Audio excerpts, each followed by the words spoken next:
na yung mga steering wheel na mga peke, wag na wag ninyong gagamitin sa racetrack yun. Baka yung pa yung kapanaw nyo.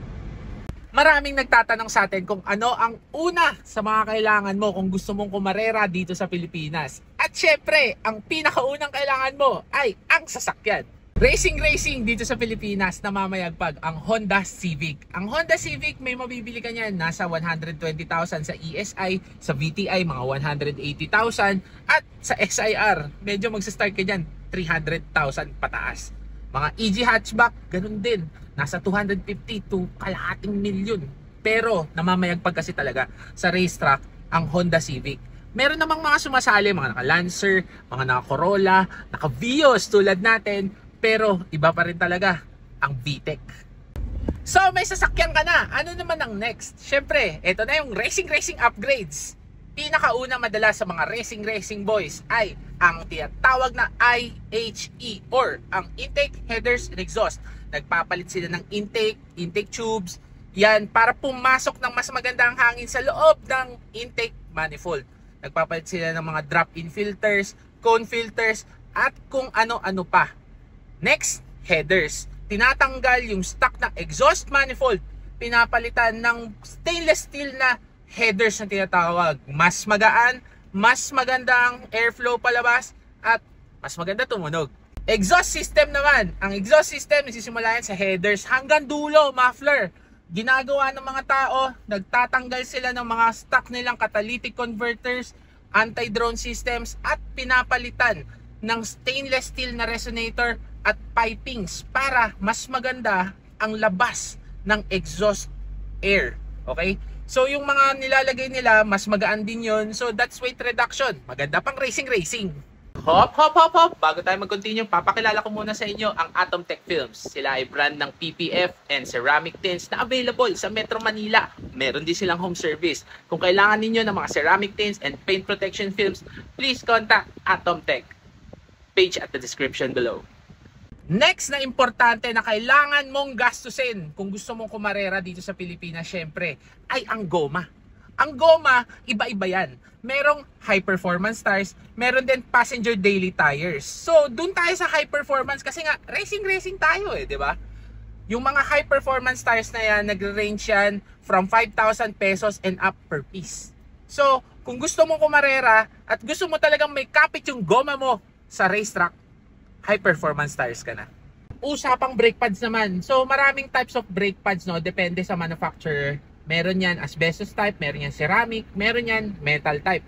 Iba't iba yan. So tatanungin ninyo sa paborito nyong brand, alin doon yung may mas mataas na heat threshold, no? Hindi naman kailangan yung pinakamahal kagad yung bilhin mo, no. Importante mataas na yung heat threshold from the stock. Kasi kapag kumakarera ka, ang sasakyan mo madalas yan under intense braking. So, mas mabilis uminit. And kailangan hindi basta-basta magbe-brake fade, no?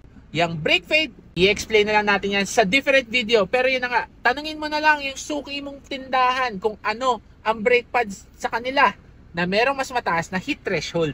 Next, syempre, sa racing, safety pa rin is number one priority. Ang importante, yung mga sasakyan ninyo ay meron pang stock na seatbelt at stock na upuan kasi it's made for safety pa rin, no? Basta stock.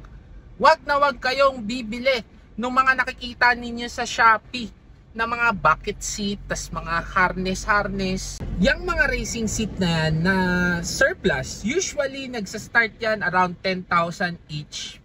Pataas ang pataas hanggang mga 100,000 meron yan. Then sa harness naman, yung racing harness talaga na ginagamit, nagsistart din yan mga 15,000 pataas. Make sure original ha, kasi hindi pwedeng peke ang gamitin mo sa loob ng racetrack. Just in case maaksidente ka, GG ka dun sir. Lalo yung mga steering wheel, ang dami-dami steering wheel na peke. Huwag kang magpepeke, lalo na sa steering wheel. Kapag yan, naaksidente ka, nabasag, diretso sa mukha mo yan kahit may helmet ka. Yung mga original na steering wheel surplus, meron yan nagre-range around 5,000 to 10,000 pesos. Next natin ay ang helmet, racing suit at sapatos, proper shoes. Hindi pwedeng rubber shoes na pinanggagamit sa basketball basta-basta, no? Pwede yung mga sneakers, yung mga maliliit lang para hindi basta-basta maipit ang paa mo, no? Sa helmet naman, meron nang gumagamit ng mga motorcycle helmets pang entry level, pero meron pa rin talaga nag-i-invest sa mga proper helmets na ginagamit pang circuit racing. Sa racing suit, importante yung gagamitin mong racing suit ay nakakover lahat ng braso mo, kasi just in case of accident, hindi ka basta-basta tatamaan ng mga debris galing sa labas, no? Racing suit is around 20,000 pataas. Ang helmet naman, yun nga, entry level, mga pang motor, meron na yan 3.5. Meron na rin yung mga sobrang mahal na, range na yan, mga 55,000 to 100,000 pesos. Isa sa mga madalas makalimutan na mga bago pa lang sa larangan ng karera, ilagay sa mga sasakyan nila bago kumarera, ay ang tow hook at ang fire extinguisher. So madami tayo nakikitang ganon, yung mga sasakyan na sa loob ng racetrack nababalahaw, nahihirapan yung mga tow truck ngayon kunin yung sasakyan kasi wala silang tow hook at tow rope, kahit tow hook lang. Okay, next, merong mga sasakyan na sumasali sa mga karera, walang fire extinguisher. Importante yun guys, basic na yun, hindi ko na kailangan explain kung bakit, pero yung dalawang yun, importante yun. Okay? So yun yung mga bagay-bagay na ginagastos kung gusto niyo kumarera dito sa Pilipinas under a competitive level. And hindi pa tayo pumapasok dun sa talagang gastos, no? In-depth gastos, ika nga. Yung mga maintenance, change oil, change fluids, normal na yun. Kasama sa car ownership yun. Kaya hindi ko na binanggit. Kasi automatic na yun. Common sense na lang. Anyways, racing doesn't need to be expensive talaga, no? But it needs to be safe. That's why may gastos at gastos talaga, okay? Basta gagastos ka sa racing for safety, yun ang number one priority, okay? Marami pa tayong itatackle about racing, lalo sa racing dito sa Pilipinas, in the next video. So kung meron kayong mga katanungan, please comment them down below and try natin sagutin and share ako ng mga insights tungkol dyan sa mga yan. Then again, maraming salamat sa panonood. Till the next video. Bye-bye! Subscribe, like, and hit that notification bell para updated kayo sa mga uploads natin dito sa YouTube page natin.